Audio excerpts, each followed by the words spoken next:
هغه اسباب مون ذکر کول چې پاغه سره دی یو مؤمن ته دی الله مینه نصیب کړي بعد مخکې جمعه کې ذکر شو ورونو یو صفت چې پاغه سره دی الله محبت په شانتي عظیم نعمت حاصلېږي هغه ته ویل شي په خپل عبادت کې احسان پیدا کول خپل عبادت داسې جوړول چې پاغه سره د الله په نسبت باندې دته محسن وویل شي رب العالمین خپل کتاب کې فرمایي سورہ آل عمران کې الله ول د جنت ترغیب ذکر کړی ده رب العالمین فرمایي وسارعوا الى مغفرة من ربكم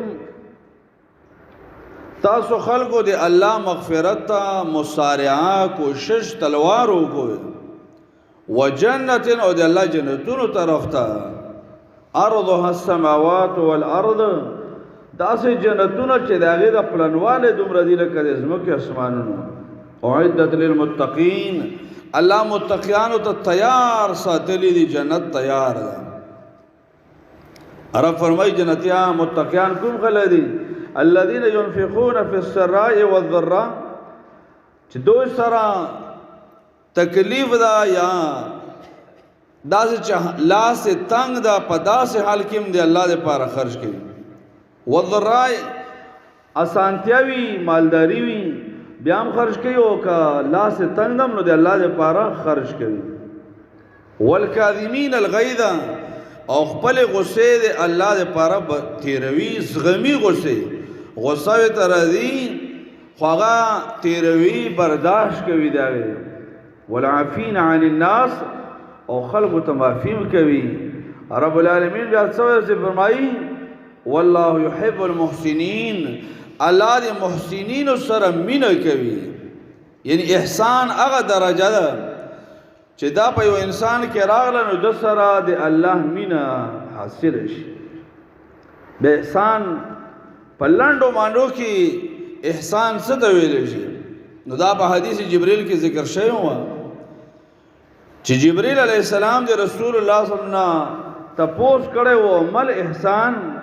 اے رسول الله صلی الله علیه وسلم احسان څه ته ویل شي یا په الفاظ دیگر محسن چاته ویل شي نو نبی صلی الله علیه وسلم د دوی درجه ذکر کړي چې دا پچا کې راغله دا د الله په نسبت باندې محسن ده د سره د الله مینه همشته دی آیات کې الله فرمایي والله يحب المحسنين اولینې درجه ان تعبد الله كانك تراه چې د الله داسې عبادت وکړي لکه ته الله وینې دا د ټولو نه اعلی او چته مرتبه ده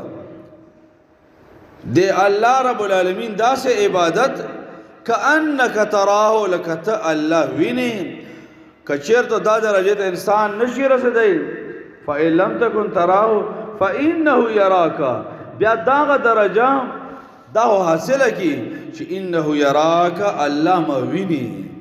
دا څه دی الله عبادت وګوره عبادت ګوره دا عام ده سره دانا چې مونږ وی چې په مانځه کې سره داسې مونږو کې سره چې لکه الله سره وي یا داسې مونږو کې چې الله ماته ګوري او الله ته مونږ نه ټول عبادت ته دا شامل ده هر عبادت چې دا که انسان حج کوي نو مدا سے حج ہوگی چې دا الله ازما ویني روزه انسان دارنګي صدقه او خیرات کوي چا سره خېګړه کوي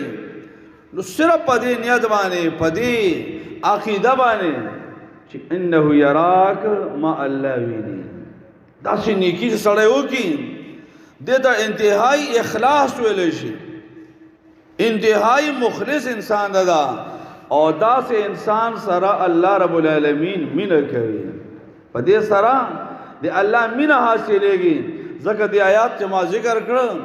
دیکھې دی مونږ تاسو الله څه فرمایي والله يحب المحسنین الله مینہ کوي د احسان کوونکو سره